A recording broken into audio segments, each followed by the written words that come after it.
তাদের লেখা, তার সৃষ্টি যেভাবে দেখতে পাই, এদের চর্চাটা খুব মুষ্টিমেয় কিছু মানুষের মধ্যে সীমাবদ্ধ থেকে যাচ্ছে।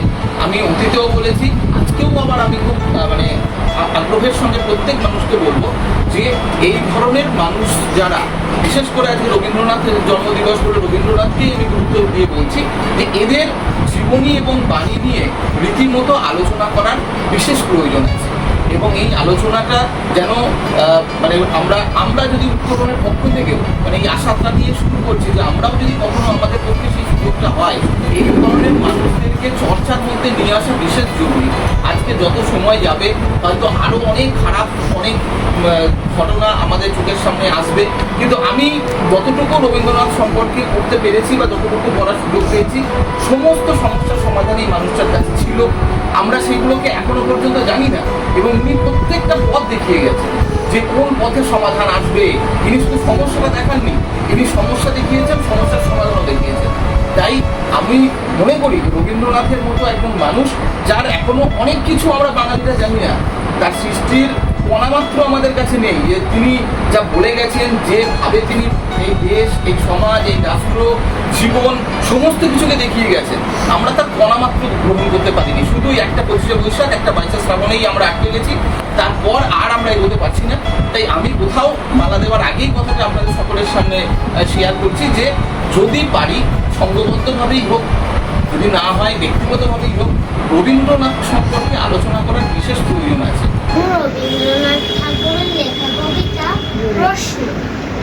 মা গো, আমায় ছুটি দিতে বল, সকাল থেকে পড়েছি যে মেলা। এখন আমি তোমার ঘরে বসে করব শুধু পড়া পড়া খেলা। তুমি বলছো দুপুর এখন, না হয় যেন সত্যি হলো তাই। একদিনও কি দুপুর বেলা হলে বিকেল হলো মনে করতে নাই? আমি তো বেশ ভাবতে পারি মনে। সূর্যি ডুবে গেছে মাঠের শেষে, বাগদি বুড়ি চুবড়ি ভরে নিয়ে শাক তুলছে পুর ধারে এসে। আধার হলো মাদার গাছের তলা, কালি হয়ে এলো দিঘির জল। হাটের থেকে সবাই এলো ফিরে, মাঠের থেকে এলো চাষির দল। মনে কর না উঠলো সাজের তারা, মনে কর না সন্ধ্যা হলো যেন রাতের বেলা। দুপুর যদি হয়, দুপুর বেলা রাত হবে না কেন? নমস্কার।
আমার রবীন্দ্রনাথ। জীবনের জ্ঞানমার্গে এক উজ্জ্বল আলোকবর্তিকা তুমি হে ঋষি, শিখিয়েছ কর্মের ধারা প্রবাহের প্রকৃত রীতি। জীবনের উত্থান পতনের প্রতিটি ক্ষণে তোমার বলা বাণী সত্য হয়ে বাজে সদা মনে। মূর্ত ও বিমূর্তের মাঝে অঙ্কন করেছ আধ্যাত্মিক এক সেতুবন্ধন, যার উপর নিঃসংশয় পদার্পণে পার হওয়া যায় এই জীবনের মোহসমুদ্র। সৃষ্টির কলমে ফুটিয়েছ জীবনের নানা অধ্যায়, যার সার্বিকতা লঙ্ঘনের ক্ষমতা নেই কারও। ক্ষুদ্র আমিত্ব নাশে কিভাবে জাগরিত হয় বৃহৎ আমি, তুমি দেখিয়েছ হে মুনি তোমার জীবন মাঝে। আত্মমুক্তিতে জগৎ কল্যাণকর রূপের যে প্রকাশ ছটা উদ্ভাসিত তোমার কর্মময় জীবনে। মনুষ্যত্বকে দেবত্বে উত্তরিত করার মহান প্রচেষ্টায় তোমার উজ্জ্বল সাহিত্য সৃষ্টি মোহিত করে বারে বারে। বিস্মিত মুগ্ধ আমি তোমার ভাবে কল্পনার জাল বুনি সেই একদিনের, যেদিন তোমার আদর্শের কণামাত্র ধারণ করতে পারবো এ জীবনে। উন্নত শিরে ঘোষণা করতে পারবো জীবনের জয় মন্ত্র। আজ তোমার শুভ জন্মদিন। তোমার সৃষ্টির পুণ্য সলিলে অবগাহন করে আমরা পবিত্রতার স্পর্শ পেতে উন্মুখ।